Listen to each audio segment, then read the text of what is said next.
Tanggal 21 Januari tahun 1944.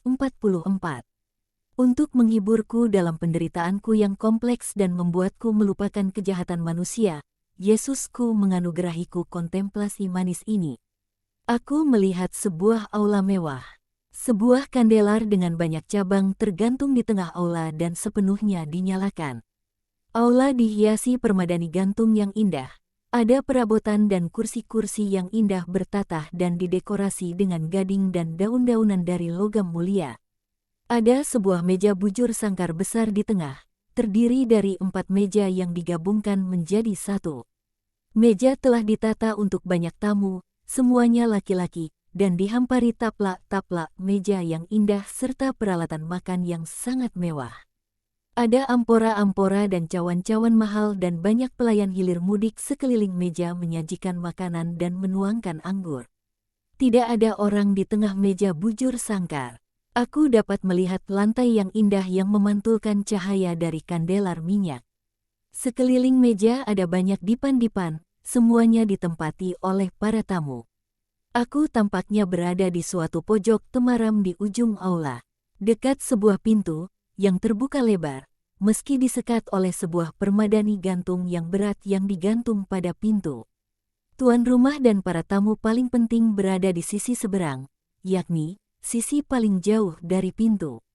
Tuan rumah adalah seorang tua yang mengenakan jubah putih lebar yang dikencangkan sekeliling pinggangnya dengan sebuah ikat pinggang bersulam. Pada sekeliling kerah, pergelangan tangan dan pinggiran jubah terdapat hiasan sulaman yang dijahitkan seolah pita-pita atau garis-garis sulaman. Tetapi aku tidak suka ekspresinya. Jahat, dingin, angkuh dan tamak.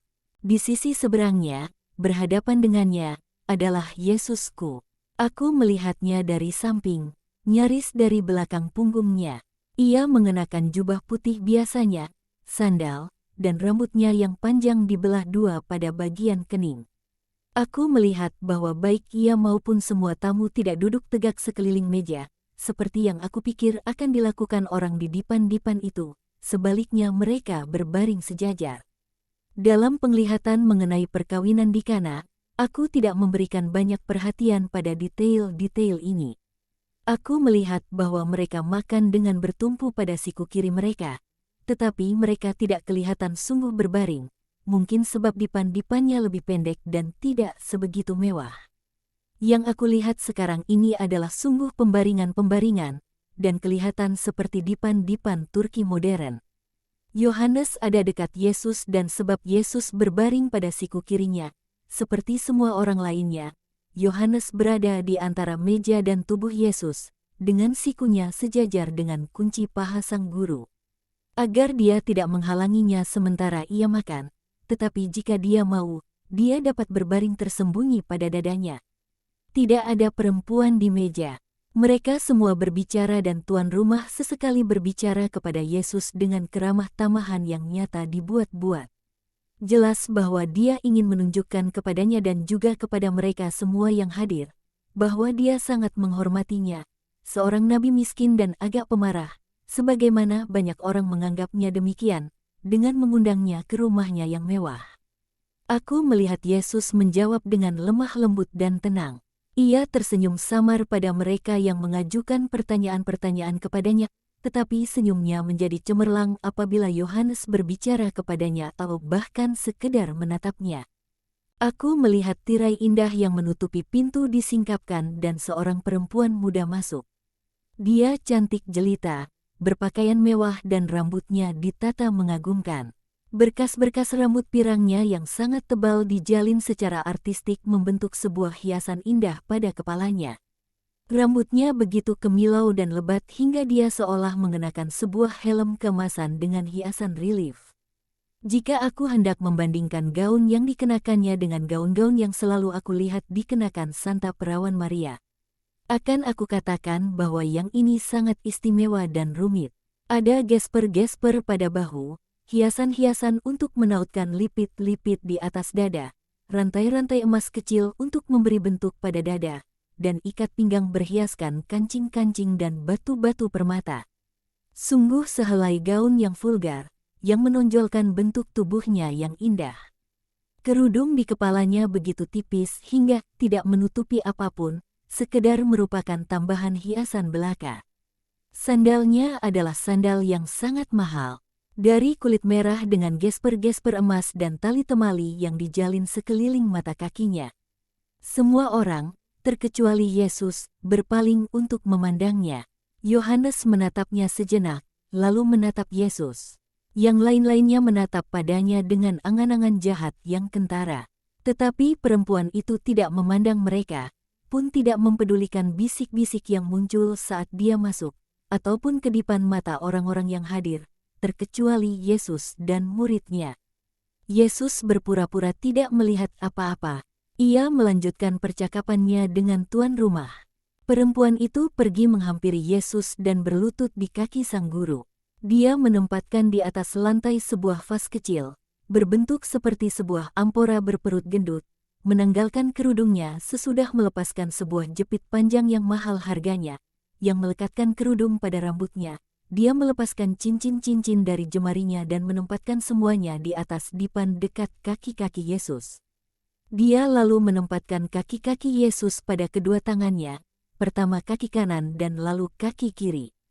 Membuka tali-tali sandalnya dan menempatkan sandal di atas lantai. Dia lalu mencium kaki-kakinya dan meledak dalam tangis. Dia mengistirahatkan kepalanya di atas kaki-kaki itu, membelainya, sementara air mata membanjiri wajahnya bagai tetes-tetes hujan, yang berkilau dalam terang kandelar dan membasahi kaki-kaki mengagumkan itu.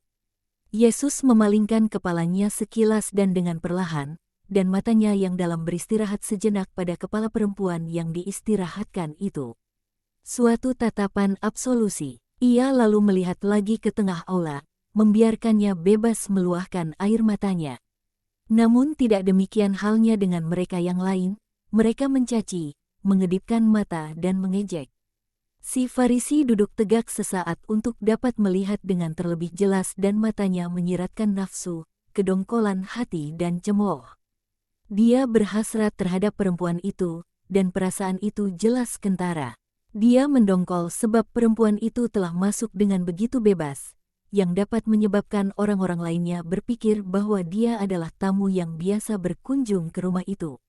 Dan dia mencemooh sehubungan dengan Yesus. Tetapi perempuan itu tidak mengindahkan apapun. Dia terus mencucurkan banjir air mata tanpa suara. Dia menangis dan sesekali dia terisak. Dia lalu mengurai rambutnya, sesudah melepaskan jepit-jepit emasnya, yang menjaga tatanan rambutnya yang rumit dan dia menempatkan juga jepit-jepit itu dekat cincin-cincin dan jepit kerudung yang panjang.